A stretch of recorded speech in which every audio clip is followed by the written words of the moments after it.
tenía creidísima que ya le había avisado a José, pero al final no, era de la vez pasada lo que había avisado. Por eso que empezamos recién. Hola Jorge, ¿qué tal? Bueno, en honor al tiempo vamos a dar inicio. En la clase a desarrollar hoy va a ser en base a los fenómenos pasivos del trabajo de parto y voy a convertir un ratito la pantalla para poder iniciar la clase, ¿sí?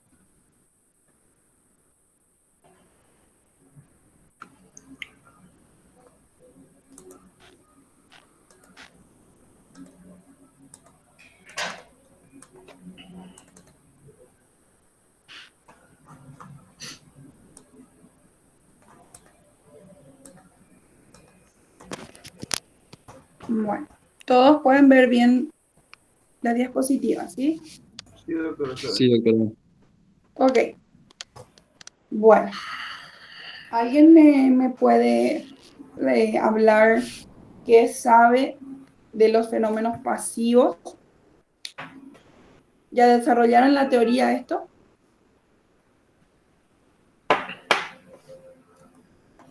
Chicos, Sí, doctora, ya desarrollamos.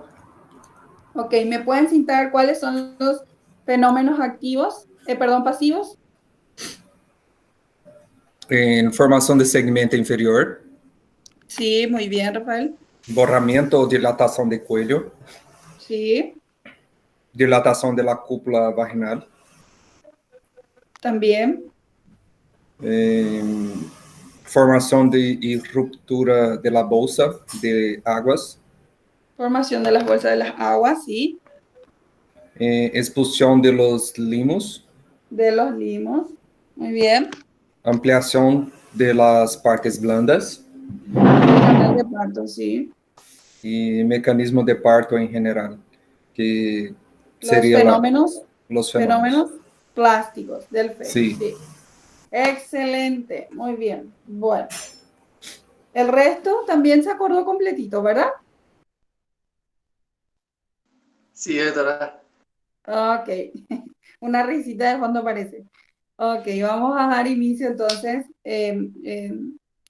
¿A qué nos referimos cuando decimos fenómenos pasivos? Son las modificaciones consecutivas a la actividad de contracción que se produce a nivel del útero y constituye eso, ¿verdad? Los fenómenos que acaba de citar el compañero, ¿verdad? Que tenemos nuevamente acá. Como dijo el compañero, sería la ampliación del segmento inferior, borramiento y dilatación del cuello uterino, expulsión de los limos, formación de las bolsas de las aguas, ampliación del canal de parto y el mecanismo de parto en sí con los fenómenos plásticos que afectan al feto, ¿verdad? Vamos a empezar hablando parte por parte para que podamos entender en sí eh, lo que significa los fenómenos pasivos, ¿verdad? Y en qué nos ayuda a conocer esto para en la práctica, ¿sí? Bueno, empezamos con el desarrollo del segmento inferior. Sabemos que el segmento inferior es la zona intermedia que se encuentra entre lo que es el cuello y el cuerpo del útero. Que anteriormente a su constitución, ¿verdad? Correspondía, antes de formarse el segmento inferior, eso era el istmo. ¿Y qué es lo que pasa para formar el segmento inferior? Va adelgazándose y se distiende durante toda la gestación y el parto. Esto es importante porque suele ser preguntas de examen, ¿verdad? ¿Cuándo comienza a formarse el segmento inferior? Empieza a formarse a partir de las 14 y 16 semanas y se intensifican desde las 24 semanas. Las primíparas, perdón, disculpen, y durante el preparto, ¿sí? Durante el trabajo de parto, el segmento inferior completa su formación, intensificando los mecanismos que se explicaron para el embarazo, ¿sí? Entonces, lo importante de esta diapositiva es saber cuándo comienza nuestro segmento inferior. Entonces, si Si preguntamos, ¿cuándo inicia el desarrollo del segmento inferior? ¿Cuándo empieza a formarse? ¿Me van a responder? ¿A las cuántas semanas? La 14 a 16 semanas. Ok. ¿Y cuándo se intensifica su formación? La 24ª semana. Muy bien. Eso sobre todo en las primíparas. Excelente. En el momento en que se inicia el trabajo de parto, generalmente se divide en 3 zonas. Y esas son la superior, que está representada por el cuerpo, una intermedia, que se representa por el segmento inferior, y por debajo de esto ya está la tercera parte, que es el cuello, ¿sí? Las dos últimas, que es la zona intermedia, el segmento inferior y el cuello, estas regiones están unidas y dilatadas al final del parto para formar así el canal cérvico-segmentario o canal de Brown, también se lo conoce. Durante el curso del parto, las dimensiones del segmento inferior se van modificando, evidentemente, y al encajarse la presentación, el anillo de Van, que vamos a ver más adelante en una lámina, en un dibujito para que se vaya entendiendo mejor. El anillo de Van es el límite superior del segmento, justamente, y se encuentra a la altura generalmente del plano del estrecho superior. El segmento inferior, sin embargo, mide en el momento unos 7 a 10 centímetros aproximadamente, a contar desde su límite inferior, que sería el orificio interno del cuello. Y cuando la dilatación se completa, y debido al cuerpo generalmente que continúa su progresiva retracción, el segmento inferior adquiere una longitud mayor, ¿verdad? Que sería 12 centímetros. Con lo que el anillo de Van también asciende y va a nivel equidistante en lo que sería entre el ombligo y el borde superior de la sínfisis, ¿sí? Al inicio, entonces, mide 7 a 10 centímetros y ya luego pasa a medir 12 centímetros. Ahí tenemos la imagen. Pasó un poquito.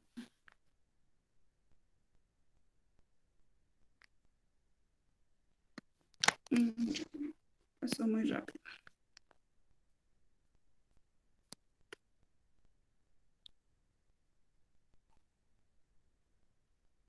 Ajá.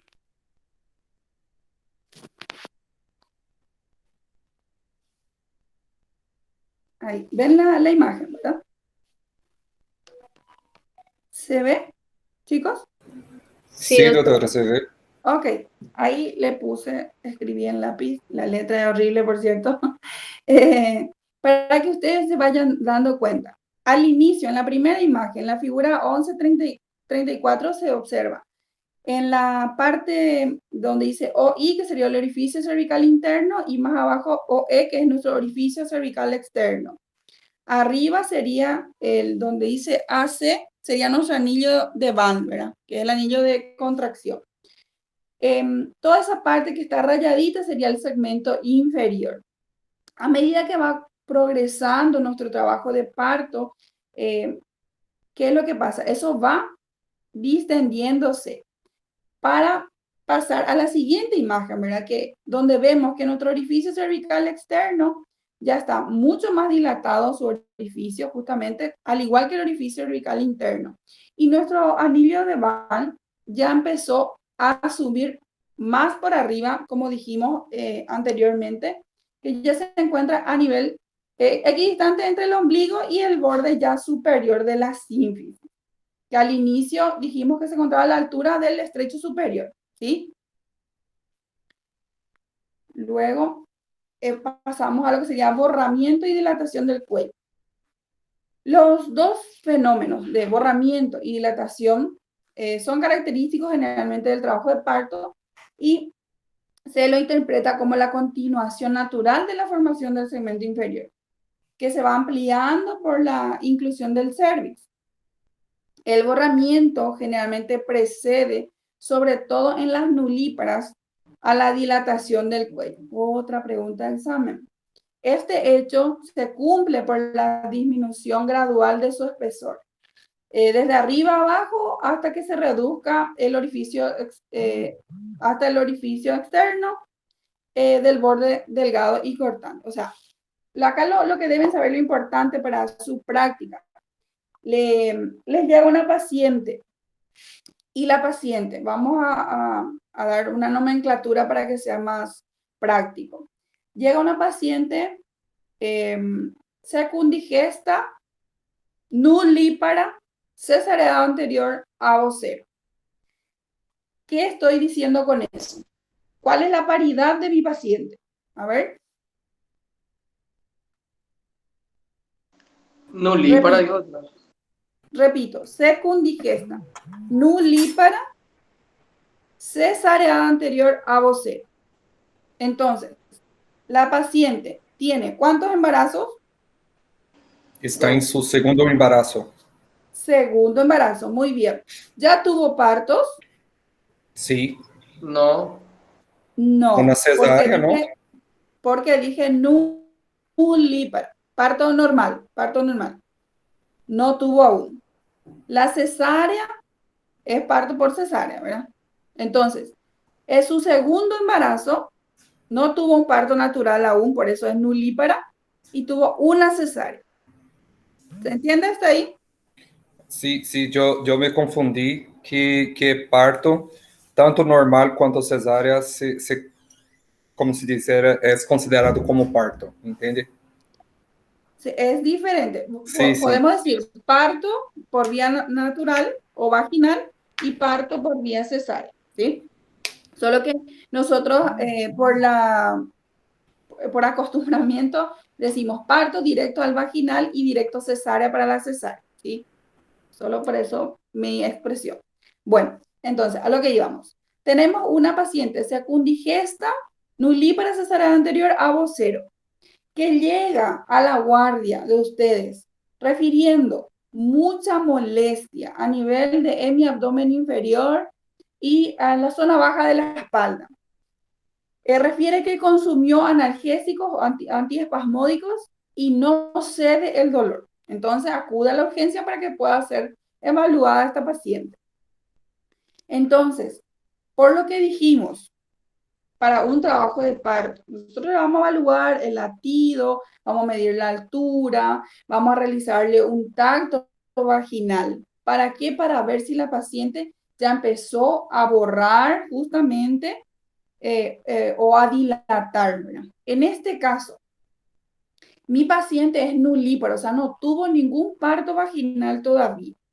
Entonces, por teoría, nosotros tenemos que saber que primero la paciente va a borrar y luego va a empezar a dilatar el cuello, ¿sí? Cosa contraria que pasa en las multíparas, donde el borramiento del cuello ya se suele producir a la par que la dilatación. ¿Verdad? Ambos los dos al mismo tiempo, en las multíparas. En la nullípara, sin embargo, primero borran. O sea, ¿qué es lo que nosotros vamos a encontrar en el tacto de una paciente nullípara que viene en trabajo de parto? ¿Va a estar dilatadita ya? ¿O va a borrar primero? ¿O van a borrar y dilatar a la vez? ¿Cómo le vamos a encontrar? Y se va a borrar, doctora, pero todavía no va a estar dilatado. Muy bien. Va a empezar a borrar. Entonces, ¿cómo es que yo voy a saber si borró o no borró? ¿Qué es lo que tenemos que hacer primeramente nosotros médicos? Y aquí el que va a hacer ginecología después, ver si le gusta. Bueno, primeramente nosotros debemos medir nuestros dedos, ¿sí? Tenemos generalmente los dedos que utilizamos para tactar. Si yo soy zurda o diestra, independientemente, el dedo índice y el medio, ¿sí? Que generalmente introducimos en la vagina para el tacto. Entonces, lo que yo debo hacer es medir cuánto mide de ancho, juntando los dos dedos, y de largo. De ancho yo mido ¿para qué? Para saber si yo al momento del tacto introduzco a nivel del orificio cervical externo y deja introducir un dedito. En mi caso, mis dedos no son tan gruesos, mis dos dedos juntos miden 3 centímetros, ¿sí? Cada uno de ustedes tienen que medir sus deditos para que puedan saber cuánto miden, ¿sí? ¿Eso para en qué me va a servir? Primero que nada, como les digo, si me llega una paciente con el orificio ya cervical externo empezando a dilatar, me permite introducir un dedo. Yo sé que mis dos dedos miden 3 centímetros juntos y separados miden 1,5 cada uno, ¿sí? Entonces, si me permite meter un solo dedo así justito, entonces yo sé que la paciente está con una dilatación de 1,5 centímetros, ¿sí? Si me deja meter un solo dedo, pero es holgado, así flojito, significa que ya está con 2 centímetros mi paciente. Si me permiten meter los dos dedos juntos, si dijimos que mis dedos medían 3 centímetros. Si me permite meter los dos dedos juntos, entonces significa que ya está con 3 centímetros de dilatación. Y así sucesivamente, si ya me permite meter los dos dedos y un poquito flojo, serían 4. Si me permite meter los dos dedos y abrir un poquito los dedos, serían 5. Y así vamos midiendo, ¿verdad? Lo que sería la dilatación del cuello uterino, ¿sí? Ahora bien, ¿cómo medimos el borramiento?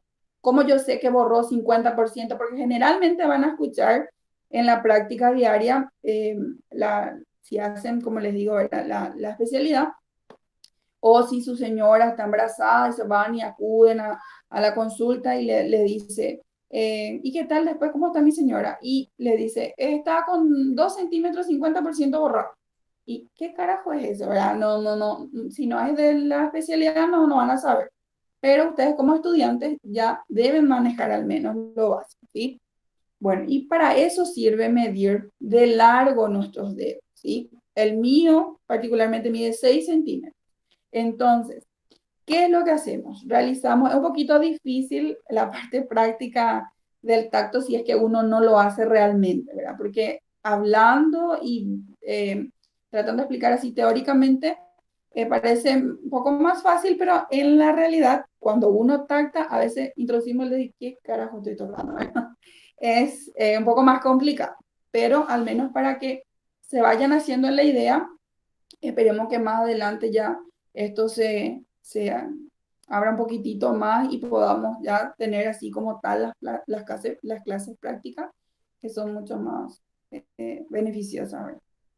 Como les decía, se mide de largo el dedo. Entonces, yo tacto. Primero tengo que llegar al cuello, ¿verdad? Y luego rodear a mi cuello, rodear lo que sería toda la parte del cuerpito del útero. Y yo voy midiendo ahí, ¿verdad? Toda esa zona. Si es que puedo alcanzar de punta a punta mi dedo, abarca totalmente todavía, significa que no borró nada todavía. Si yo rodeo y solamente la mitad de mi dedo introduzco y ya rodeo todo, significa que ya el 50% está borrado. Si introduzco casi un poquito nada más, para eso vos medís tu dedo para saber más o menos cuánto es lo que ya se borró, para que vos puedas decir 50, 60, 70% borrado. Si introduzco y directo encuentro solamente ya el cuello, o sea, el orificio cervical externo, y ya no me deja rodear porque ya bomba, significa que borró por completo, pero que falta que dilate todo. También se da, ¿sí? Sobre todo en las nulíparas, como estuvimos diciendo, que generalmente borran y luego dilatan. A veces borran ya casi el 90%, solo está al reborde y falta que dilate todo nomás, generalmente. También con eso no digo que eso es la regla y que una nulípara sí o sí tiene que primero borrar y después dilatar. No, hay casos y casos que también se pueden dar, ¿verdad? Lo más frecuente es que pase eso, que primero borre y luego dilate, ¿verdad? Pero hay casos también en los que pueden darse ambas cosas a la vez, como dilatar y luego borrar por completo, ¿sí? ¿Se entendió más o menos esa parte, chicos? Sí, doctora, se entiende. Ok. Más o menos. Entonces, repitiendo un poquitito, si yo les digo, teniendo siempre el ejemplo de las medidas de mis dedos, debido a que sus dedos creo que todavía no, muchos seguro no habrán medido aún, ¿verdad? Entonces, teniendo en cuenta las medidas de mis dos dedos, miden 3 centímetros. Si me deja introducir al tacto el orificio cervical externo, un dedo holgado, o sea, un dedo flojito, ¿cuántos centímetros sería aproximadamente la dilatación de esa paciente? 2 centímetros. 2 centímetros, muy bien. Si me permite introducir justito 2 dedos, 3. 3 centímetros. Oh, muy bien. Entonces, de acuerdo a las medidas que tiene nuestro dedito, es lo que nosotros vamos a ir viendo cuántos centímetros. Por eso que yo no puedo guiarme por el tacto del compañero o de la compañera, porque puede que muchas veces, sobre todo los varones, tienen los dedos más grandes, más largos. Entonces, ¿qué ocurre? Y ocurrió muchas veces ya. Nos basamos y tacta al compañero con los dedos más largos o más gruesitos y dicen, no, para mí es 1 centímetro apenas. Va y otro tacta y no, ya tiene 2 centímetros. Entonces, se tiene que tener en cuenta siempre las dimensiones de los dedos de uno mismo, ¿sí? Por ello es importante que uno mismo haga siempre el tacto cuando se va a evaluar a las pacientes. Doctora, y o sea, el tema del Sí. ancho de los dedos es para ver la dilatación y el de la longitud era ¿para qué era? El de la longitud es para el borramiento, para saber cuánto es el porcentaje de borramiento que ya tiene la paciente cuando acude junto al médico. Si la medida de longitud de mi dedo es 6 centímetros y yo encuentro que hasta la mitad nomás ya llega al bordear todo el cuello, significa que son 3 centímetros nomás ya, ¿verdad? Lo que me queda de dedo, o sea, lo que toca. ¿Y qué significa? Que es la mitad justo de 6, significa 50% entonces ya de borramiento. No sé si me explico ahí. Sí, doctora, ahí entendí mejor. Ok, entonces longitud del dedo es para el borramiento y lo que sería de ancho, juntando los dos dedos, índice y medio, ya es para la dilatación. ¿Sí? Bueno, continuando.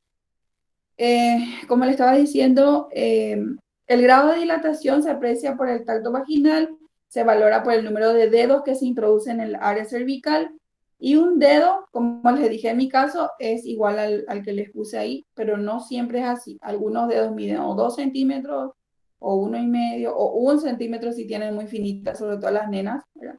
Los dedos. ¿Verdad? En general, corresponde a 1,5 centímetros, 2 dedos serían 2,5 o 3, ¿verdad? Dependiendo de cada dedo.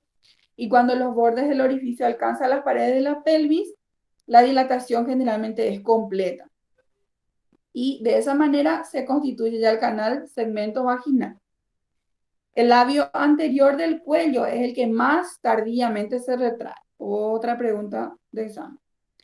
Quedando a veces pellizcados, dicen, ¿verdad? Porque cuando la presentación, cuando tenemos, por ejemplo, una presentación cefálica, bueno, vamos a tactar la cabecita, ya está descendiendo y todavía, como generalmente tarda más, siempre van a encontrar que borró todo ya el labio posterior del cuello, generalmente dilata primero, o sea, borra primero, y un remanente, o sea, un poquitito, siempre tarda más el labio anterior del cuello.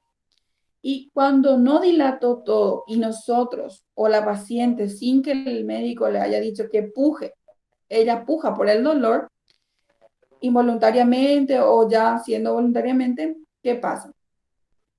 Hace que ese pedacito del labio anterior que todavía no borró, no se adelgazó por completo, quede entre lo que sería la pared, o sea, la sínfisis por arriba, el cuello en medio y la presentación empujando. Y a eso le dice que queda a veces como pellizcado, ¿verdad? y edematizado entre la presentación y el PUL, ¿sí? A veces, no siempre. Eso pasa cuando uno se apura un poquito nada más. Tenemos una imagen. Doctora, Sí, un decime. ratito, para avisarle a José que el compañero Alex está intentando entrar hace 10 minutos más aproximadamente y no Ah, alcanza. bueno. Sí, Gracias.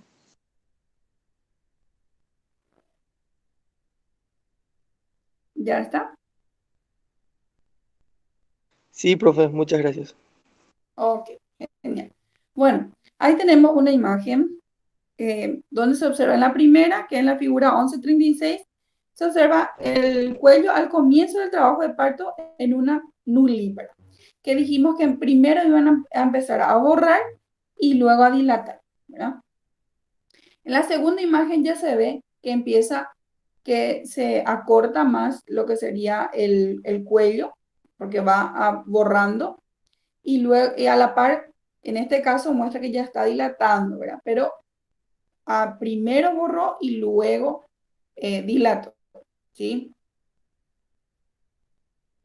En esta otra imagen procede el trabajo de parto, prosigue, perdón, y se ve ya el borramiento completo, ¿verdad? Ya borró por completo y comienza ahí a dilatar el orificio cervical externo. Observan, ahí les marca el orificio cervical interno que ya está totalmente dilatado. ¿Por qué? Porque ya borró por completo. Y solamente le falta ya el orificio cervical externo, que es lo último que ellos empiezan las nulíparas empiezan a dilatar, ¿sí? Al lado tenemos, sin embargo, una paciente multípara, que ya tuvo más de un parto, donde se ve en la primera etapa del proceso simultáneo que dijimos que ellas tienen, ¿verdad? Que es la de borrar y dilatar a la vez, ¿sí? En la imagen pueden observar, primeramente, la parte de arriba, el anillo de Van, que es el anillo de contracción. Por debajo del anillo, el orificio cervical interno y más por debajo el orificio cervical externo, ¿sí? Empieza ambos juntos, en simultáneo, tanto el borramiento como la dilatación. Doutora, Prosigue, sí, este borramento e dilatação de coelho é praticamente que antecipa o parto, verdade? que antecede al, São signos que vão anteceder o trabalho de parto, verdade? sí, corresponde a uno justamente al segundo paso del fenómeno pasivo, porque Hum. tiene que dilatar por completo y borrar por completo. ¿Para qué? Para que el producto, o sea, el feto, vaya descendiendo, que generalmente lo hace en badajo de campana, y se va acomodando tanto los músculos o sea, el contenido al continente y el continente al contenido. Y va descendiendo hasta que se produzca el nacimiento. E este borramento e dilatação tem que seguir acompanhando para saber se prossegue, se continua em trabalho de parto normal ou se vai ser lo cesárea. Así mismo, esto Perfeito. tiene que proseguir para que se pueda dar el trabajo de parto. Porque, ¿qué va a pasar? Si yo tengo una paciente que está en trabajo de parto, está con 4 centímetros de dilatación, está 70% borrado y quedó así más de 4 a 5 horas ya. No prosigue la dilatación ni el borramiento. La paciente aqueja dolor, vamos, revisamos qué tal está la dilatación y siempre encontramos el mismo valor, no avanza.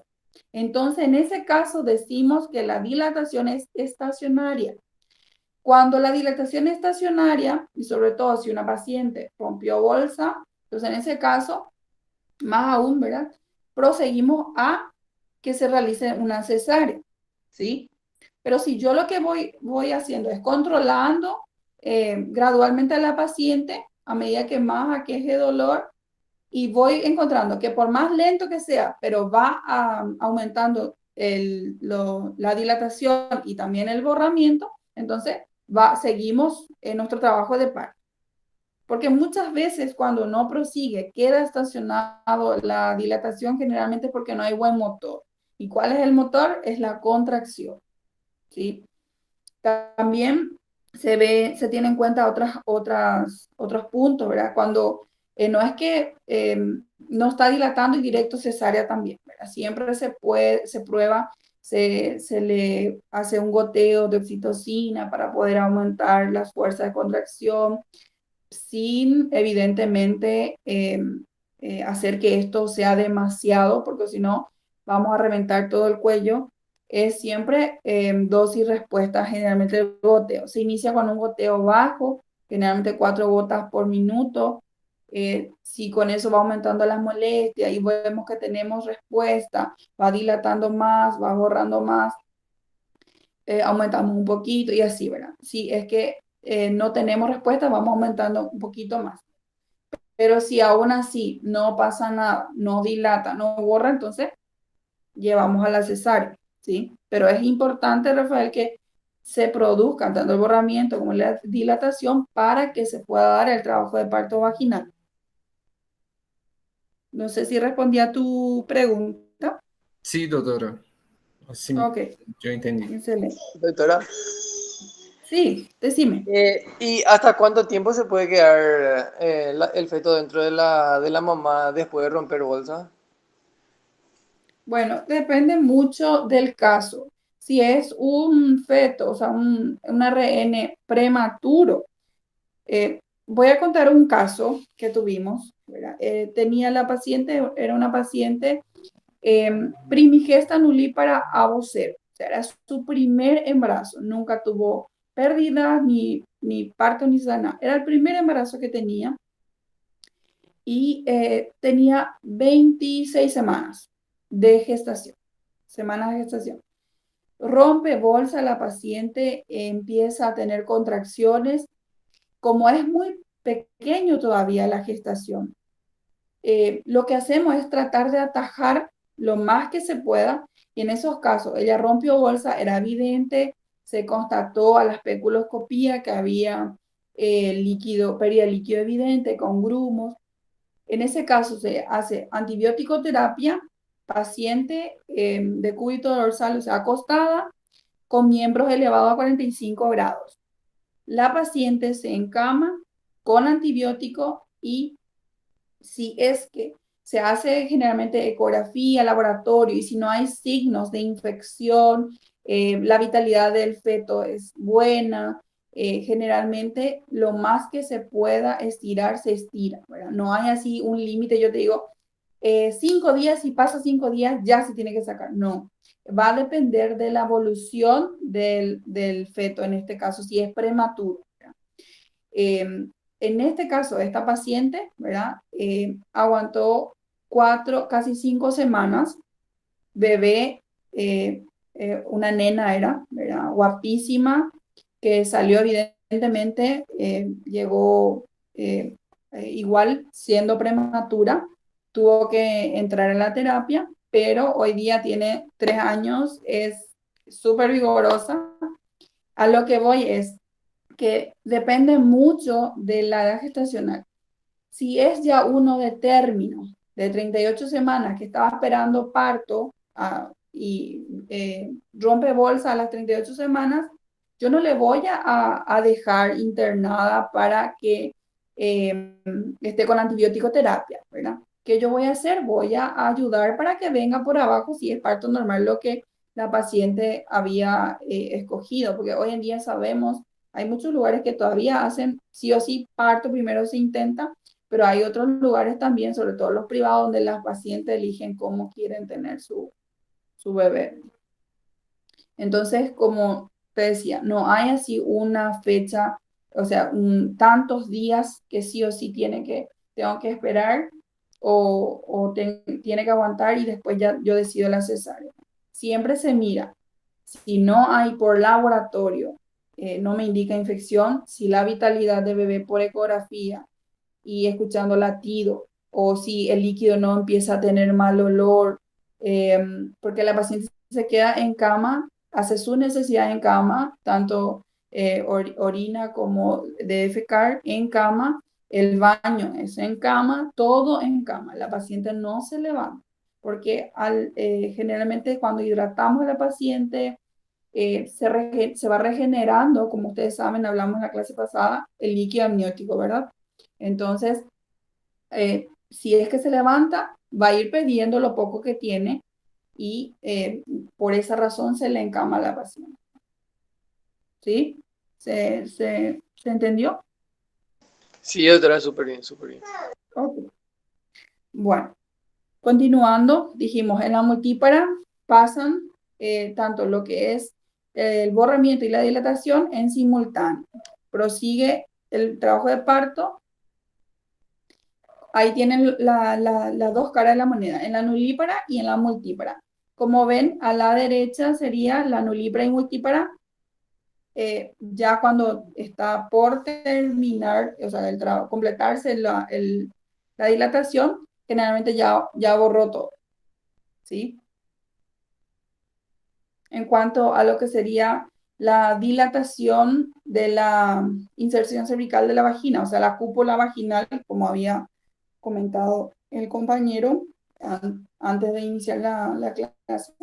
Durante el curso del borramiento del anillo vaginal, que dijimos que era el que rodeaba el cuello de forma circular, esta sufre una dilatación progresiva de tal manera que cuando el periodo de borramiento termina, este anillo alcanza a medir de 3 a 4 centímetros de diámetro, ¿sí? Con el progreso de la dilatación propiamente dicha, este anillo se va ensanchando de manera que cuando el cuello se halla aún lejos de terminar la dilatación, este anillo ya adquiere ya un diámetro de aproximadamente 10 centímetros. De los 3 a 4 que medía inicialmente, ya cuando se está por completar la dilatación, ya mide 10 centímetros. De esta forma permite que la penetración profunda de la presentación vaya descendiendo, que era lo que habíamos dicho anteriormente cuando el compañero consultó, que debe pasar sí o sí, tanto el borramiento y la dilatación para que vaya encajando nuestra presentación, ¿sí?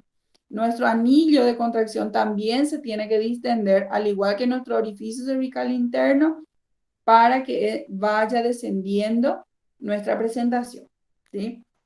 Doctora, la Sí, dilatación del cuello tiene que alcanzar los 10 centímetros también o sí, más. 10 centímetros.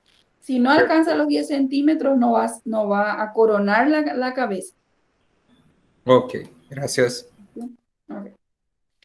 A menos que sea un feto prematuro. Ahí sí puede coronar sin que complete los 10 centímetros. ¿Por qué? Porque la circunferencia fetal, si es un feto de 22 semanas, 26 semanas, es pequeño, ¿sí? Entonces, con 8, 9, puede que ya pueda darse el parto.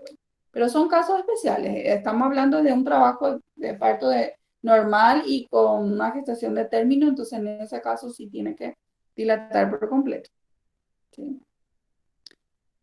Aquí vemos en esta figura la dilatación de nuestro cuello y cómo se va insertando la presentación, va encajando, ¿sí? En la imagen A empieza a dilatar, pero solo un poquito. ¿Y qué es lo primero que va a empezar a hacer? En el B, por ejemplo, se observa mejor. ¿Qué pasó en el B? Si se dan cuenta, entre el A y B, en el A hay todavía segmento inferior. Se ve el orificio cervical interno por dentro y orificio cervical externo por fuera. En el B ya no se ve eso, ¿verdad? ¿Me siguen, chicos? Sí, doctora. Sí, doctora. En B se ocurrió el borramiento del cuello. Exactamente, muy bien. Y en el C, ¿qué es lo que pasó? En el La C ya está dilatación. completa la dilatación, por ende ya se va a dar la expulsión del feto, ¿sí? Muy bien. Ahora vamos a pasar a otro fenómeno que también citamos, que era la expulsión de los limos, ¿sí? Se llama expulsión de los limos a la pérdida que se tiene por la vulva de una sustancia mucosa, espesa, de aspecto generalmente herrumbroso, A veces son estrías de sangre, muchas veces se ven como gleras, así como un mosquito nada más, y es de color así marroncito, o a veces así con, como les dije, con estrías de sangre, ¿verdad? Significa generalmente la expulsión del famoso tapón mucoso. Muchos ya manejan el término, otros no. También se lo puede decir, y no está mal dicho, expulsión de los limos. Puedo decir expulsión del tapón mucoso o expulsión de los limos, ¿sí? De una u otra manera. Que generalmente durante el embarazo ocupa el cervix con la iniciación de la dilatación. Generalmente este se desprende. O sea, ¿qué es lo que quiere decir ahí? Generalmente este se encuentra, es el moquito que tapa generalmente nuestro orificio cervical interno, que a medida que se va formando el segmento inferior, luego se va borrando y dilatando el cuello uterino. Al dilatarse el cuello uterino, entonces, ¿qué es lo primero que va a caer? Va a caer ese moquito, ¿sí? Ese tapón mucoso va a ir cayendo. Y por eso que muchas de las pacientes que van a acudir a ustedes en la urgencia, muchas, sobre todo en la jerga popular, se dice, ya me cayó mi seña, doctora, quiero que me revises porque no me pasa el dolor. Viene y te llega y te dicen así en la consulta. Entonces, si te dicen, tengo ya mi seña, ellas se refieren generalmente a que ya han expulsado el tapón mucoso o limos, ¿verdad? ¿Sí? Y cuando ocurre este hecho, generalmente se considera en las nulíparas como un signo justamente de iniciación del trabajo de parto. ¿Sí? Tenemos ahí una imagen. Como pueden ver en la imagen, en la primera imagen se ve de color gris, que es lo que va perdiendo a medida que va dilatando más el cuello, eso va cayendo. En la imagen del lado, que ya a color, se observa en forma de color amarillo, ¿sí? Que en au vivo, como se dice, es más bien como un moco, como el moco de la nariz, pero así bien espesa. Puede ser medio más transparente, tirado al nacaradito, y puede estar acompañada de estrías de sangre o bien sangre ya vieja, o sea, de color marroncito, como cuando las nenas son las que más van a entender. Cuando ya está por terminar el periodo, generalmente es marroncito también. La suciedad, como se dice entre comillas, que refieren las pacientes. Más o menos ese color es lo que tiene. Ahora bien, pasamos a la formación de las bolsas de las aguas. Las contracciones uterinas del trabajo de parto sabemos que actúan sobre el polo inferior del huevo. De esta manera lo despega y hace que se deslice hacia abajo. Este polo, con esta característica que se insinúa en el cuello, se denomina bolsa de las aguas, ¿sí? Y cuando se realiza un tacto por vía vaginal durante el periodo de borramiento del cuello, especialmente en el curso de la dilatación, cuando hay una rotura de las membranas, se comprueba que con cada contracción el polo inferior del huevo desprendido bombea más o menos enérgicamente durante todo el tiempo que dura la misma, y relajándose a veces hasta hacerse imperceptible en los intervalos. O sea, ¿qué nos dice en todo esto? Que gracias a los fenómenos activos, que son las contracciones se ejercen en el polo inferior de nuestro producto, ¿verdad? Hace que generalmente eso se despegue y vaya hacia abajo, o sea, hacia el orificio cervical interno y externo sería, para que vayamos ubicándonos. ¿Y qué pasa? Cuando hay motor, cuando hay contracciones, la fuerza empuja hacia abajo, entonces al tacto nosotros cuando ya está empezando a dilatar, vamos a sentir, si es una presentación cefálica, vamos a sentir algo durito, que va a ser la cabecita, ¿verdad? Redondita. Y cuando nosotros vamos a decir bolsas íntegras, ¿por qué? Porque vamos a sentir la cabecita dura, pero también a la par vamos a sentir como, a ver, un ejemplo para que tengan en mente. alguna vez seguro habrán jugado con los globitos de agua, ¿verdad? Los globitos que cargamos agua dentro, seguro, conocen, ¿verdad? Que se usa mucho las criaturas para jugar el carnaval y cosas así anteriormente. Una vez que pueden probarlo después en casa, si es que tienen el globito, cargan agua y tocan, dejan colgar y tocan el extremo de hacia abajo. Y van a sentir suavecito y se siente el agua dentro. Lo mismo se siente cuando uno hace el tacto vaginal. Empujamos la presentación y sentimos durito. Tocamos más despacito y sentimos cómo le rodea agua a la presentación, o sea, al polo. ¿Sí? Y esa membranita que tiene, esa bolsa, es justamente las bolsas de las aguas. ¿Sí? Las bolsas de las aguas generalmente está constituida por lo que sería el amnios, que está por dentro, y el corion está por fuera. ¿Sí? A veces pasa que el amnios deja trasudar líquido amniótico que se acumula entre esas dos membranas ovulares. Y de esa forma lo que causa es que se produzca algo que se llama bolsa amniocorial. ¿Por qué? Porque generalmente el líquido amniótico se encuentra por dentro del amnios, ¿verdad? Y por fuera está el amnios y el corion. Pero cuando se deja trasudar un poquito de líquido amniótico y pasa entre estas dos capas, se llama en este caso bolsa amniocorial. Y puede romperse esa bolsa. Y una vez que se rompe esa bolsa, ahí se produce la rotura completa. Muchas veces van a escuchar también el término de rotura alta. ¿Qué significa rotura alta? Rotura alta es cuando justamente una de las capas, pero de lo que sería de esas bolsas, de esas membranas, se rompe y va perdiendo poquito a poquito el líquido. No es que rompió ambas capitas y que se mojó completamente la paciente, sino que va perdiendo de a poquito, es porque solo una de las capas se ha roto, deja trasudar líquido y por eso es que va perdiendo y generalmente moja de a poquito la ropa interior de la paciente. Cuando la presentación es eutóxica, o sea, presentación de vértice bien flexionado y adaptado a las paredes de la pelvis, la bolsa generalmente es menos saliente, es plana o ligeramente convexa.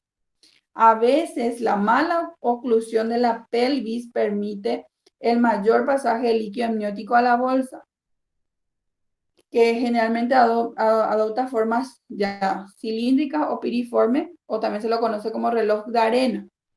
¿Cuándo vemos más este fenómeno en reloj de arena? Cuando tenemos un caso que se llama incompetencia ítmico-cervical. ¿Qué significa eso?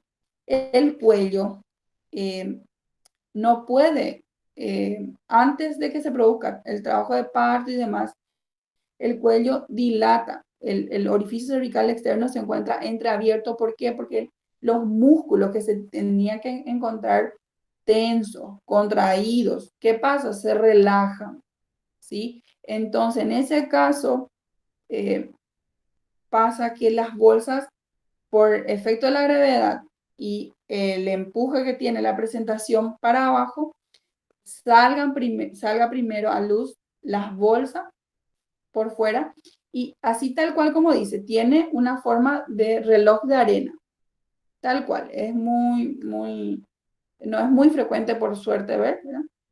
Pero se puede dar. Y tenemos acá en la imagen.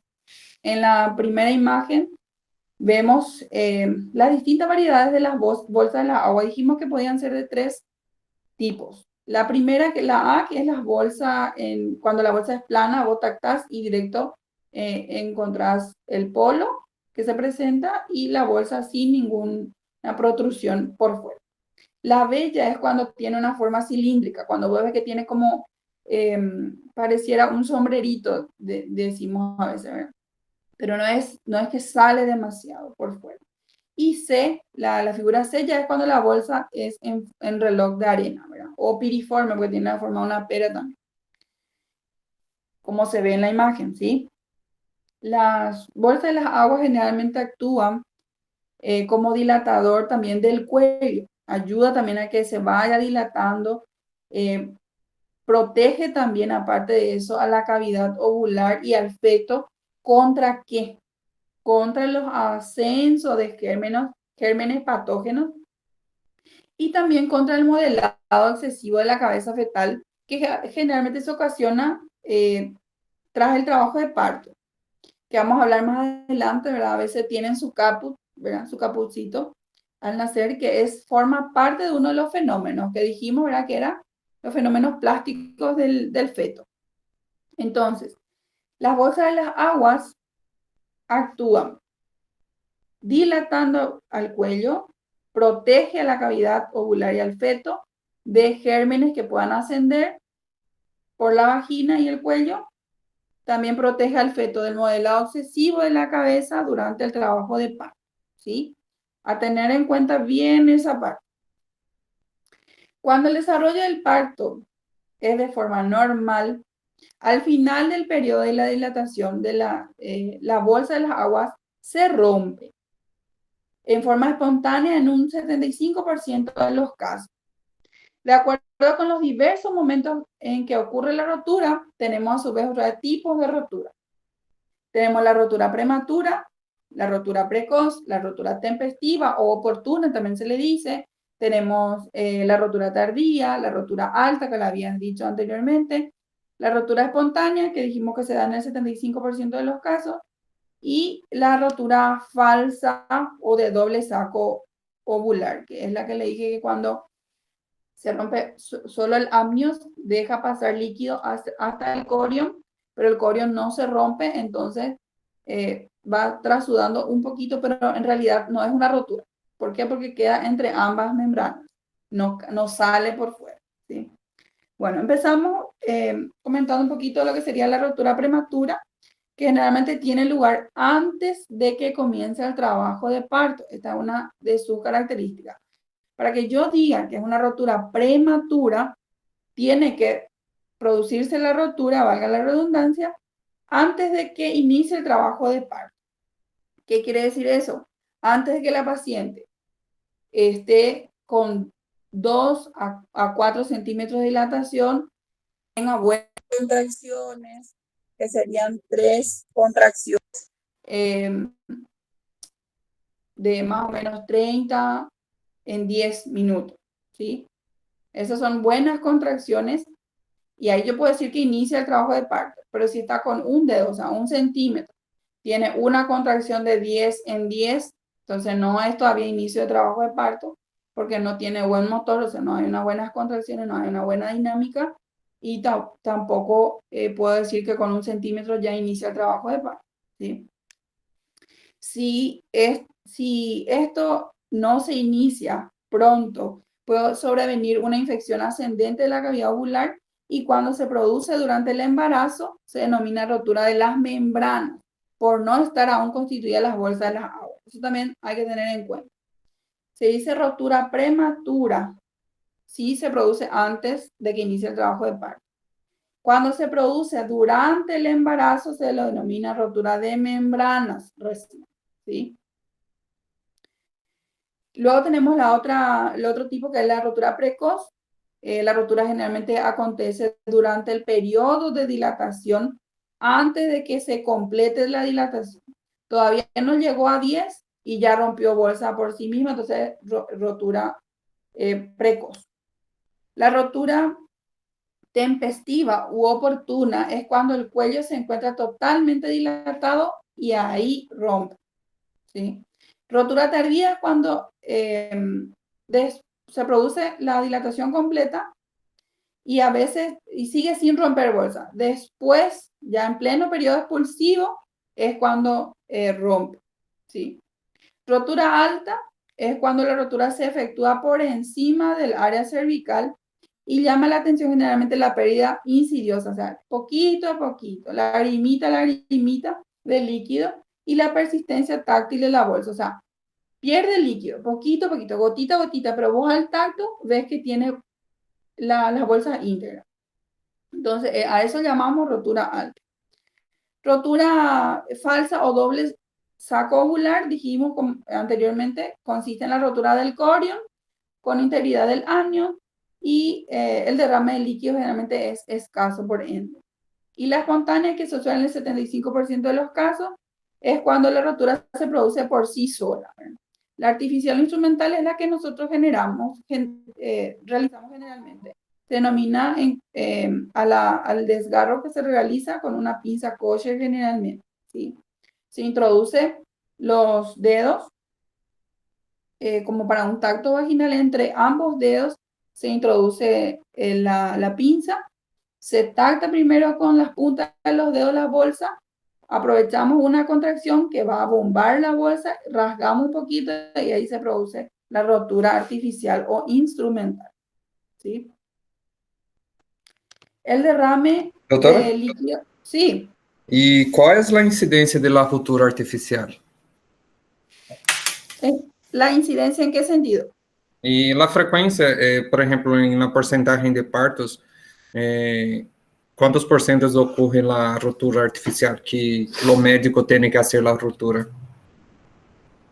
Eso ya, como digo, la espontánea ya dijimos el porcentaje, pero la artificial, ponele que sería un 10 a 15%, porque frecuentemente ya rompen solas.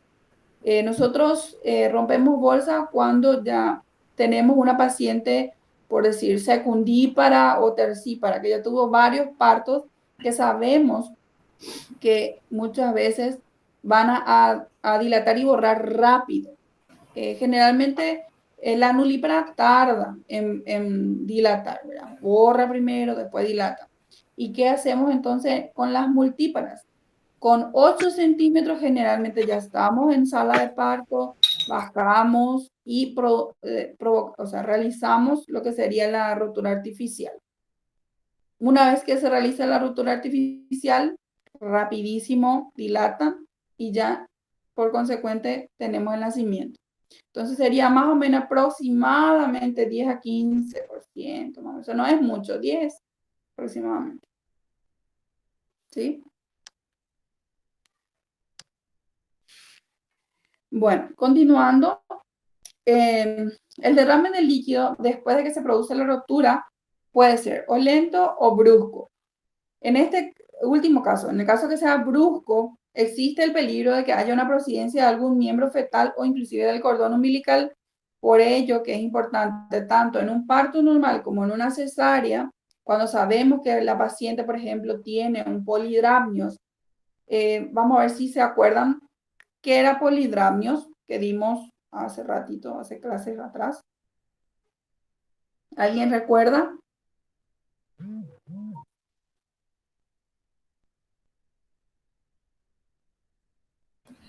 Yo no, doutora.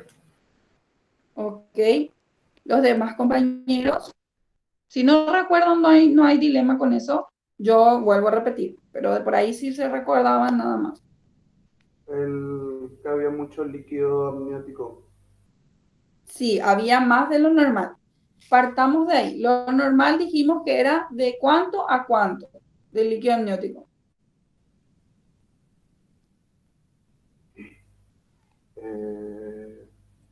Repasando un poquito. El límite inferior era 8 y el superior era...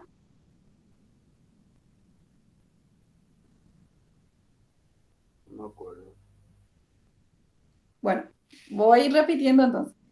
La cantidad de líquido amniótico normal de una paciente va de 8 a 18. Dijimos que si teníamos menos de 8, sería 7 o 6, hablamos de disminución de líquido amniótico, porque menos de 5 ya era oligoamnios. Si tenemos más de 18 hasta 24, estamos hablando de líquido amniótico aumentado. porque más de 25 ya es polidramnios. ¿Se acuerdan ahora? Sí, doctora. ¿Y cuál era la unidad de medida del líquido? Centímetros. Ok, gracias. Ok. Bueno, entonces, en el caso de las pacientes con polidramnio, ahora ya sabemos que son líquido amniótico mayor a 25. En ese caso, tanto en la cesárea como en el parto, no es bueno que al romper la bolsa dejemos que caiga en forma tempestiva todo el líquido. Siempre hay que ayudar un poquito. Si es en una cesárea, por ejemplo, aspiramos el líquido, ponemos las compresas, aspiramos el líquido sobre las compresas siempre y vamos dejando que por la apertura donde se produjo la rotura vaya saliendo de a poquito el líquido. Con eso, ¿qué evitamos? Que se produzca prosidencia de cordón o de algún miembro fetal. ¿Sí? Es importante que eso tengan en cuenta para la práctica. ¿Estamos? Inmediatamente después de la rotura, se debe auscultar los latidos cardíacos del bebé. Porque cuando se produce la rotura, el bebé generalmente ya está bien encajado y mucho tiempo no debe pasar, si se está hablando evidentemente de un trabajo de parto vaginal, no debe pasar mucho tiempo en el canal, ¿sí? Tampoco es importante que sepa que la paciente no debe, como se encuentra en posición litotómica, o sea, ginecológica, no debe cerrar las piernas, porque ¿qué va a pasar si cierra las piernas? El bebé se rompió la bolsa, el bebé no desciende. Un ejemplo, no estaba descendiendo porque tiene el cordón corto. Tiene el cordón corto, entonces puja ella con cada contracción, baja, terminó la contracción, descansa, ¿verdad? ¿Y qué pasa? Asciende nuevamente la presentación. Entonces, en ese caso tenemos sospechas generalmente que el cordón está por el cuellito y es corto o es muy corto y no está por el cuello, entonces sube nuevamente. En ese caso, se está dilatando el tiempo en que se tenía que producir la expulsión del feto, ¿verdad? Ya está en plano 2 o 3 de Hock y ya tendría que ya nacer y no está naciendo. Y si la paciente cierra las piernas, ya sea por dolor o por involuntariamente, ¿qué puede pasar con el feto? Puede pasar que le lastime tanto, ya sea toda la parte de la cabeza, oído, ojo. ¿Por qué? Porque lo que hace es comprimir la paciente, los huesos nuevamente, que están ahí tratando de acomodarse al feto para que salga por fuera y puede lastimar si es que cierra las piernas, ¿sí? A modo de comentario para que sepan. Continuando, el líquido amniótico puede presentarse en ciertas condiciones de aspectos anormales. Puede tener, por ejemplo, una coloración verdosa de tonos variados que indica generalmente meconio. ¿Qué es meconio? ¿Alguien sabe qué es meconio?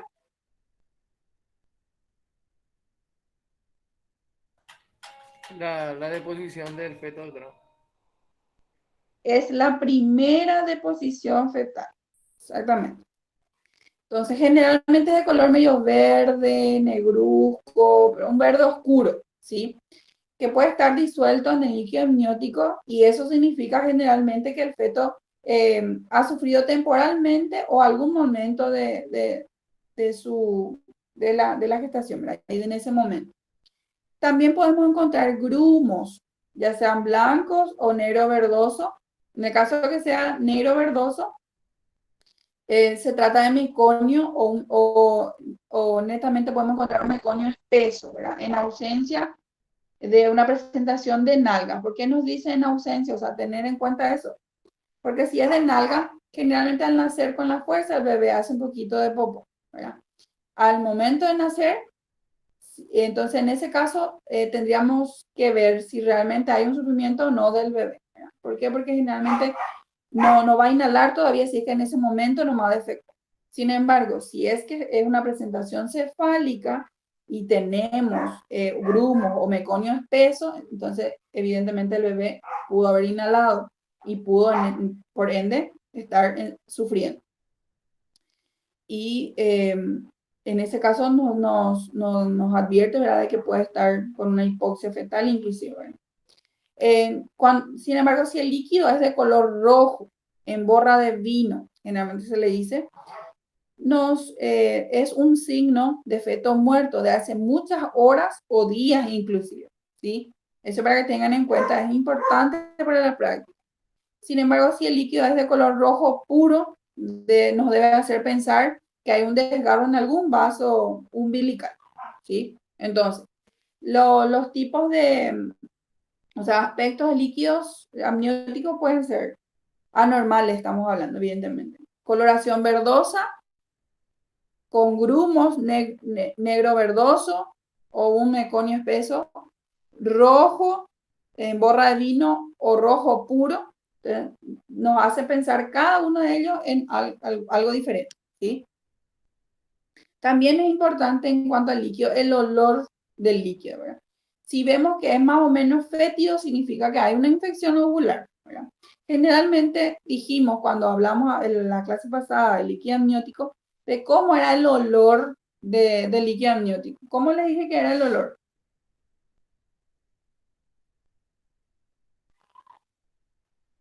¿Alguien se recuerda?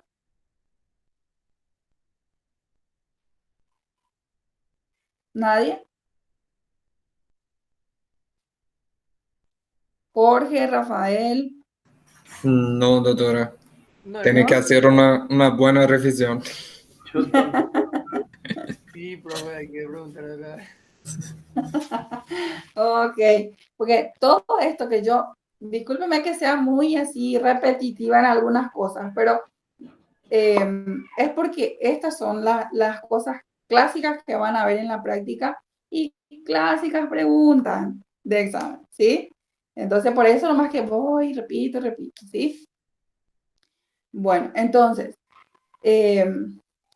estamos diciendo que es importante el olor también, y que el olor generalmente del líquido amniótico es muy parecido al hipoclorito de sodio, o sea, a la lavandina. También se lo asemeja el olor al semen, ¿sí? Entonces, si yo no tengo ninguno de esos olores y yo lo que huelo es fétido, o sea, algo que apesta, algo nauseabundo, algo hediondo, por así decirlo, entonces me da la pauta de que puede haber una infección ovular. Y el diagnóstico de la integridad de las bolsas generalmente es fácil en las bolsas que son prominentes, pero no así en las que son planas, que es las que habíamos visto anteriormente en la imagen, ¿verdad? Que era la imagen A. En las que son planas se espera generalmente que haya una contracción y durante la contracción se vuelve un poquito más convexo, ¿verdad? Y ahí podemos reconocer por el tacto, generalmente. Ahora pasamos a otro fenómeno pasivo que es la ampliación natural del canal blando del parto, ¿sí? Ahí tenemos la vagina, el anillo himeneal, la vulva y el periné. Generalmente se distienden en conjunto como consecuencia del descenso de la presentación y de la bolsa, que dijimos anteriormente que la bolsa también ayudaba a que se produzca la dilatación, ¿verdad? Por ende, vaya descendiendo. Al final del parto cede el diafragma muscular de los elevadores del ano y músculos isquiococcígeos. ¿Y qué pasa? Se retropulsa el coxis y a la retropulsión del coxis, se lo llama bostezo del ano. Para que me entiendan, porque así muchas veces, con muchos términos, a veces no nos hacemos la idea. ¿Qué es lo que nos está diciendo acá? Que cuando se está por dar la expulsión del feto, es cuando mayor fuerza y toda la musculatura del canal de parto se distiende. Tanta es la tensión de la presentación y la contracción que lo que hace es que se abra un poquito el ano, ¿verdad? Y muchas veces inclusive empiezan a defecar con la fuerza de las pacientes. Y a eso, ¿verdad? Al cese, o sea, que cede el diafragma los músculos elevadores del ano, retropulsa el coxis, todo ese seguimiento se lo conoce como bostezo del ano, ¿sí? Y se observa un abovedamiento de la región retroanal del periné y la distensión del ano por ende. Por último, pasamos a lo que serían los fenómenos plásticos, ¿verdad? El feto sabemos que va experimentando dentro de toda su trayectoria por el conducto genital modificaciones, de forma que constituyen los llamados fenómenos plásticos de las partes blandas de la presentación y de los huesos craneales. Estos fenómenos se observan solo sobre la cabeza. Punto importante que sepa. No me vayan a poner si le sale en el examen, se produce a nivel del brazo, la pierna. No, solo sobre la cabeza. ¿Y cuáles son esos fenómenos plásticos? Ahí vamos a hablar de lo que sería el tumor serosanguinolento, el cefalohematoma, que son los más frecuentes generalmente. Vamos a empezar hablando del tumor serosanguíneo o serosanguinolento. Generalmente hay una infiltración serosanguínea del conjuntivo subcutáneo. Deben saber que, por más que el nombre, para que se acuerden siempre, recuerden, el nombre asusta porque es tumor serosanguíneo, pero no es patológico, ¿sí? Sin embargo, vamos a hablar después que el cefalohematoma, al decir cefalohematoma, no tiene un nombre que asusta, pero ese sí es patológico, ¿sí? Es una de las diferencias que hay entre uno y otro. Y da gusto preguntar. Bueno, entonces, tumor serosanguíneo no es patológico. Generalmente se produce un infiltrado serosanguíneo del conjuntivo subcutáneo. Se forma en el trabajo de parto y desaparece entre las 24 y 48 horas después del nacimiento, ¿sí? Esa también es otra diferencia, porque el cefalohematoma aparece a las 24 horas recién del parto. Este ya aparece en el momento del trabajo de parto y ya desaparece en las 24 horas. A diferencia del cefalohematoma, que generalmente aparece recién a las 24 horas. El cuero cabelludo que cubre el tumor generalmente es de color rojo oscuro. Los límites y contornos son difusos, o sea, pasan los límites de la sutura, ¿verdad? Del cráneo generalmente. ¿Por qué? Porque como es muy superficial, no la ataja las suturas, ¿verdad? Por eso que se extiende a varias suturas. Y la consistencia de este tumor serosanguíneo es blando, asemeja generalmente a un edema, ¿sí? Al tumor serosanguíneo también se lo conoce como caput sucedáneo. Ese es su otro nombre, ¿sí? Si yo le digo caput sucedáneo o tumor serosanguinolento, lo importante que deben saber es que no es patológico, se extiende a varias suturas, sus límites y contornos son difusos y la consistencia es blanda. Aparte de eso, se forma ya durante el trabajo de parto y desaparece en las 24 a 48 horas. Ahora vamos a pasar al cefalohematoma. Por su parte, el cefalohematoma es una colección de sangre, pero ya está debajo del periósteo, ¿sí? Debajo del periósteo. Sin embargo, dijimos que el caput estaba comprometida el conjuntiva subcutáneo nada más, ¿sí? Al ser un infiltrado que está por debajo del periósteo, lo hace ya patológico y aparece recién en las 24 horas del parto y se acentúa entre el segundo y tercer día y tarda en desaparecer 8 a 15 días, ¿sí? Es totalmente diferente. El color generalmente es normal. Dijimos, sin embargo, hace rato con el caput sucedáneo que el color generalmente era rojo oscuro. En el cefalohematoma es normal, ¿sí? El contorno es bien delimitado a diferencia del tumor serosanguíneo que dijimos que era difuso, los contornos y los límites.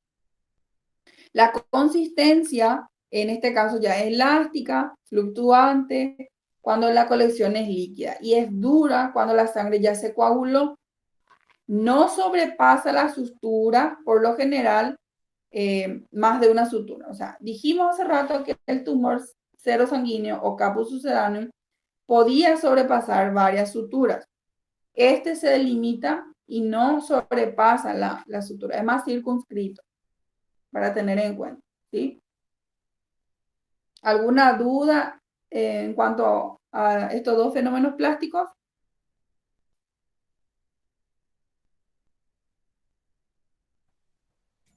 Ninguna, ¿Chicos? doctora. Creo que podemos obviar nomás contarle a la mamá que tiene un tumor Sí. cerebrático, ¿verdad?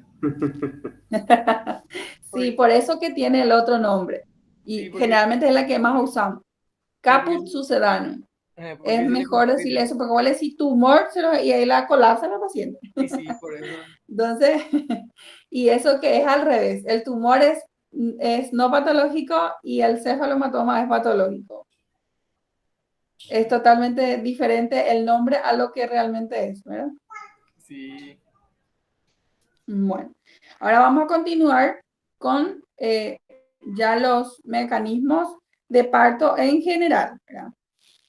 Desde el punto de vista fisiológico, las contracciones uterinas tienen por efecto, ¿verdad?, hacer que el feto franquee el canal pelvigenital hasta que salga al exterior. El conjunto de los movimientos que realiza pasivamente el feto durante su progresión, generalmente es lo que nosotros acabamos de estudiar, ¿verdad? Y en cada etapa de su avance, el feto cambia de actitud y ejecuta movimientos de rotación. ¿Para qué rota el feto? Para acomodarse a los distintos ejes y diámetros de la pelvis que habíamos estudiado en clases anteriores. Esta acomodación es el resultante de las fuerzas propulsivas de la contracción y de los obstáculos que se pueden oponer dentro del canal del parto. Y de ahí es que sale que hay tiempos del trabajo de parto, ¿verdad? Los tiempos, por ejemplo, intrapelvianos en el mecanismo de trabajo de parto son 4, ¿verdad? Tenemos la acomodación al estrecho superior, el encajamiento y descenso, la rotación intrapélvica de la presentación y el desprendimiento. El mecanismo de parto, si es una presentación cefálica, generalmente, ¿qué es lo que pasa? Los movimientos pasivos que acabamos de estudiar, que se producen, ¿verdad? Y que el feto ejecuta para que pueda salir al exterior, son varios, ¿verdad? Y depende mucho de la presentación, de la posición, la variedad de posición, y para que se vayan dando los tiempos, ¿verdad? En cuanto a la presentación cefálica, según la actitud fetal, ofrecen varias modalidades, ¿verdad? Si la cabeza está flexionada, se trata de una modalidad de vértice. Su frecuencia generalmente representa el 95% del conjunto de todas las presentaciones y el 99% de las cefálicas, ¿sí? Puesto que es por excelencia la modalidad eutóxica, o sea, la más normal posible. No es de extrañar por ello que su proporción disminuya cuando existen ya causas maternas, ovulares o fetales que impidan la acomodación feto-pelviana. ¿A qué se refiere? Por ejemplo, materna sería que tenga una pelvis materna estrecha, o fetales que el feto sea macrosómico, ¿sí? A esos obstáculos se refiere. Entonces, en caso, por ejemplo, en el hidramnios, en que por exceso, o sea, cuando hay polidramnios, generalmente se impide en ese caso la acomodación y solo se encuentra en un 65% de presentaciones cefálicas, la modalidad de vértice. En la imagen podemos ver los tipos de posición, variedad de posición que tenemos, ¿verdad? De acuerdo a cómo se van acomodando el feto. Las más frecuentes son las izquierdas anteriores entre la variedad de posición, y tenemos la derecha posterior también, la izquierda posterior y la derecha anterior, que es la más rara. En orden de frecuencia tienen citado ahí, el más frecuente, izquierda anterior. le sigue la derecha posterior, izquierda posterior, y la más rara es la derecha anterior. ¿Sí? Aquí tenemos que se observa, como dijimos, la OIA, que es la occipito ilíaca anterior, o sea, occipito izquierda anterior, perdón, que se observa en el 65% de los casos. En un 30% se observa la occipito derecha posterior, que como estuvimos diciendo hace rato, la más frecuente es la occipito, sería en este caso izquierda anterior. Y le sigue la derecha posterior, luego la izquierda posterior, que es la imagen que está por arriba de la derecha posterior. Y por último, la más rara es la derecha anterior. ¿Sí? Que dice ODA ahí en la imagen. ¿Sí? Bueno, ahora tengo una pregunta para ustedes. ¿A qué se debe el predominio de encajamiento en el diámetro oblicuo izquierdo? Acabamos de decir, ¿verdad?, que el más frecuente es el oblicuo, digo bien, izquierdo anterior, ¿verdad? ¿Y a qué se debe el predominio de encajamiento de ese lado? ¿Alguien sabe? La vez pasada estuvimos hablando de los diámetros, ¿verdad? Los diámetros de la pelvis. ¿Sí? ¿No era debido al sigmoides? No. Por los órganos internos no podría ser, doctora. No. Nosotros ya estamos en el trabajo de parto. Mi cabecita ya está a nivel de, ya se presentó al estrecho superior, va, desciende y encaja ya, ¿sí? Y ya mis órganos van a estar por arriba, ya hacia los pies sería ya, los órganos. Nosotros estamos acá abajo Doctora, ya. y Sí. no es, El tipo de pelvis. Si es que tenemos, por ejemplo, una pelvis androide, o sea, no va a encajar nuestro bebé. Nos estamos hablando de una pelvis ginecoide, una buena pelvis donde el bebé va a encajar y vamos a poder tener nuestro trabajo de parto, o sea, todo normal. Mi pregunta es, ¿a qué se debe que el bebé elija rotar y encajar hacia el lado del oblicuo izquierdo y no lo hace el del derecho, por ejemplo? No sé. Nosotros hablamos y repasamos, porque además dieron la teoría con el jefe, sobre las dimensiones, ¿verdad? Y el oblicuo izquierdo y derecho tienen medidas.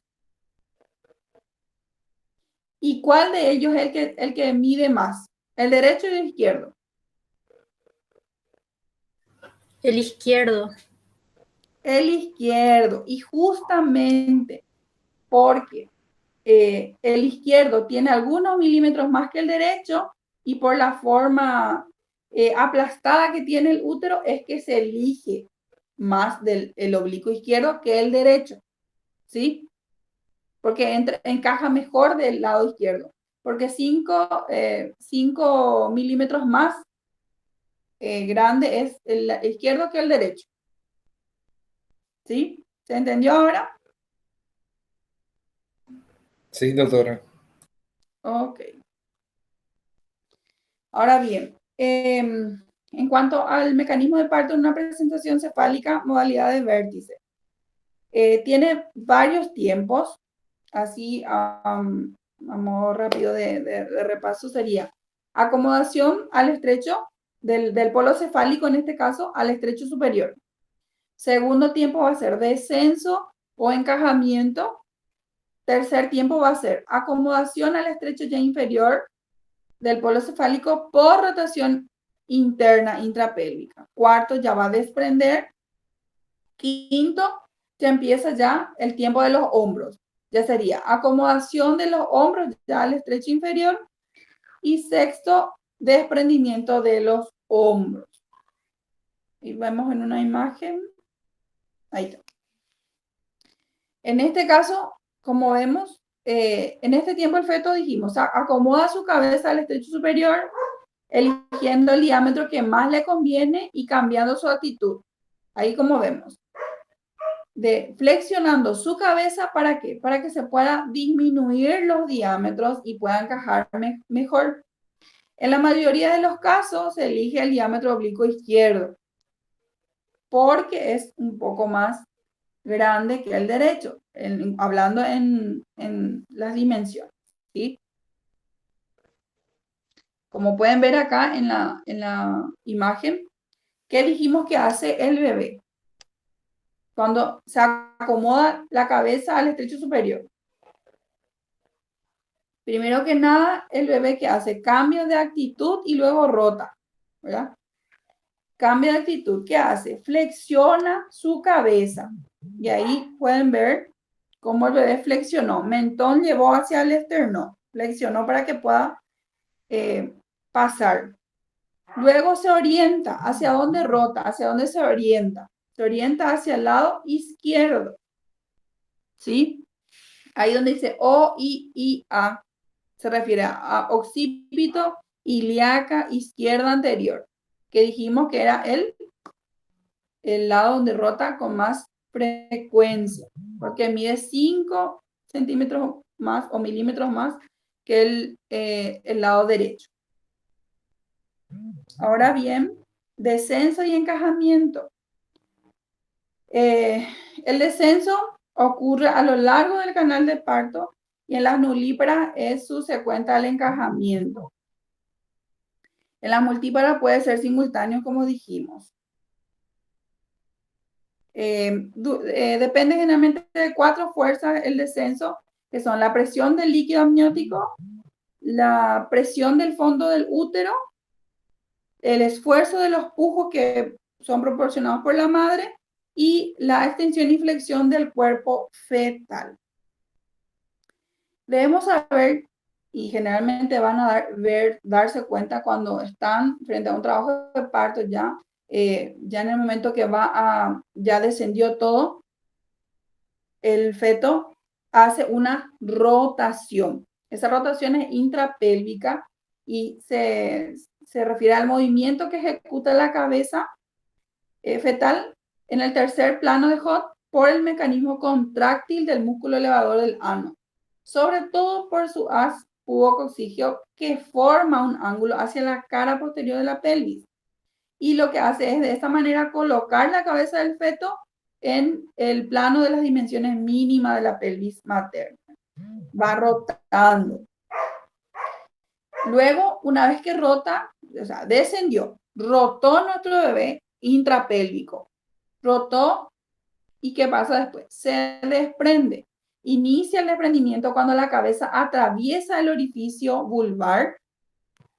Ahí como ven en la imagen, ¿sí? Inicia su deflexión, por lo que sucesivamente aparecen por la horquilla tanto la vulva, la horquilla de la vulva, la frente, los ojos y el mentón, ¿verdad? O sea, todo el polo cefálico. Para luego producirse, ¿verdad?, la famosa cornada, ¿verdad? ¿Qué es lo que hace el bebé? Saca, dijimos, frente, ojos y mentón, ¿verdad? Empuja generalmente y a eso se le conoce como efecto cornada. Una vez que se desprendió, salió todo el bebé, los hombros completos, ¿qué debemos hacer? El alumbramiento, ¿verdad?, que es el periodo que comprende entre el nacimiento y la expulsión de la placenta. En este periodo se produce la mayoría de las hemorragias graves que representan una de las principales causas obstétricas directas de muerte materna. Y este alumbramiento tiene otra vez tiempos, que son el desprendimiento de la placenta, desprendimiento de las membranas, el descenso y la expulsión de los mismos.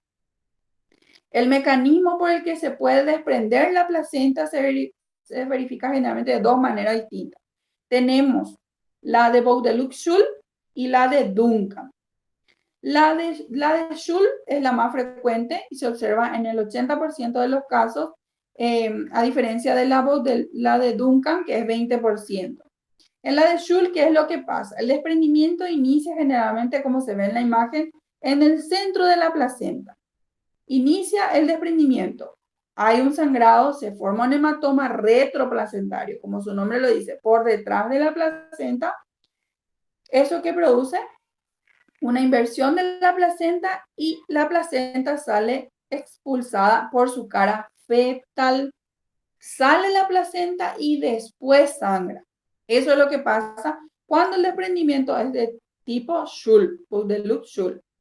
Cuando es Buchdeluck-Duncan, que es menos frecuente, 20%, el desprendimiento generalmente inicia por el borde inferior de la placenta, por ende sangra primero y luego se expulsa la placenta, ya sea por su borde o por la cara materna, ¿sí? Ahí en el dibujo es súper explicativo, me gustó mucho, por eso les puse este.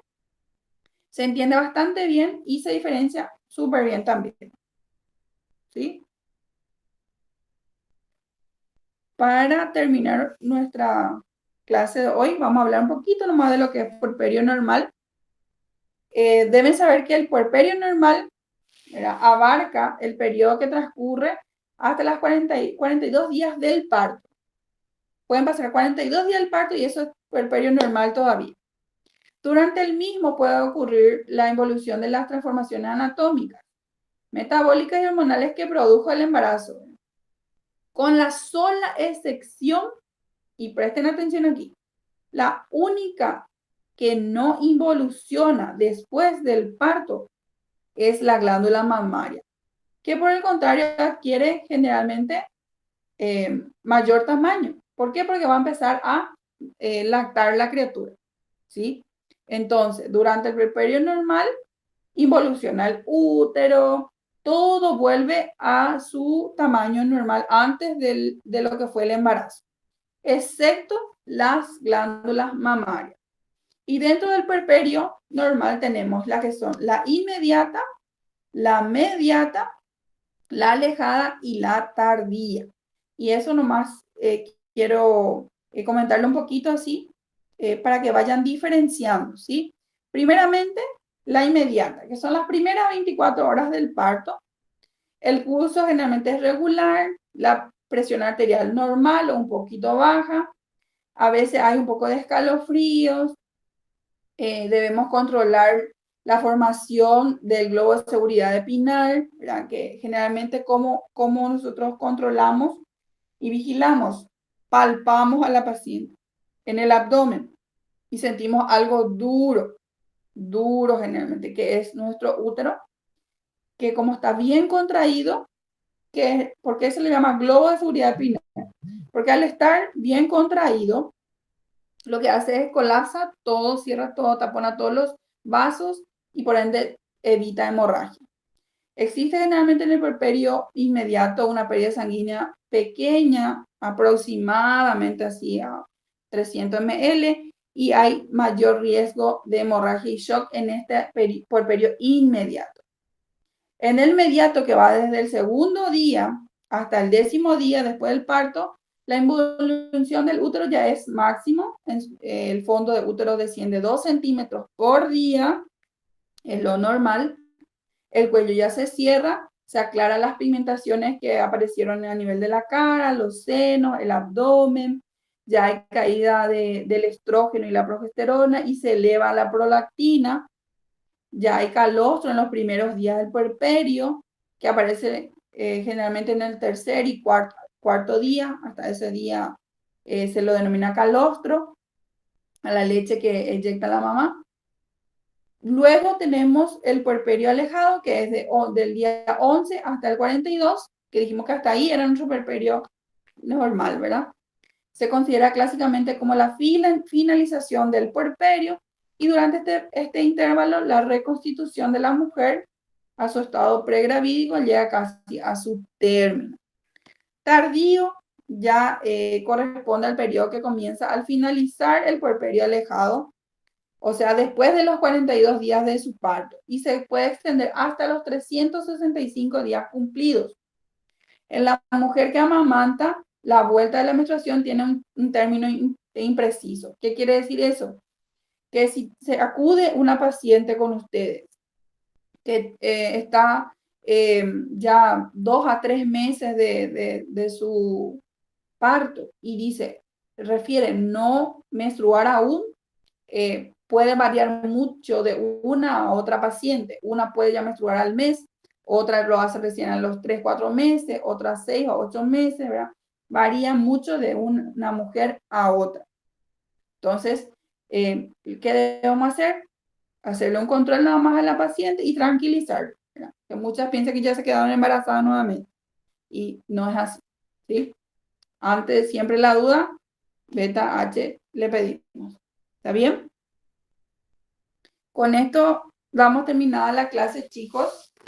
Quiero saber si no hay alguna duda, si me quieren consultar algo que no quedó muy claro, porque es importante, sobre todo toda esta parte es importante porque van a tener, o sea, se tiene mucho en cuenta para la práctica, ¿sí? Por eso mi consulta. ¿Quedó todo claro? Sí, doctor, está todo claro. Ahora tengo Todo que bien, solamente profesor. repasar. Sí, Exacto. repasando. Inclusive, chicos, al repasar y en la siguiente clase, si hay alguna duda, algo, ustedes me lo vuelven a consultar sin drama, ¿sí? Muchísimas gracias, doctora. Entonces aclaramos todas las dudas posibles. Perfecto, doctora. Ok, genial. Entonces damos terminada la clase de hoy. Nos vemos este viernes nuevamente. Vamos a dar continuidad. ¿Está? Ok, doctora. Gracias, Gracias, doctora. doctora. Dale, que tengan buen resto de jornada. Dale, Gracias, igual, doctora. igualmente.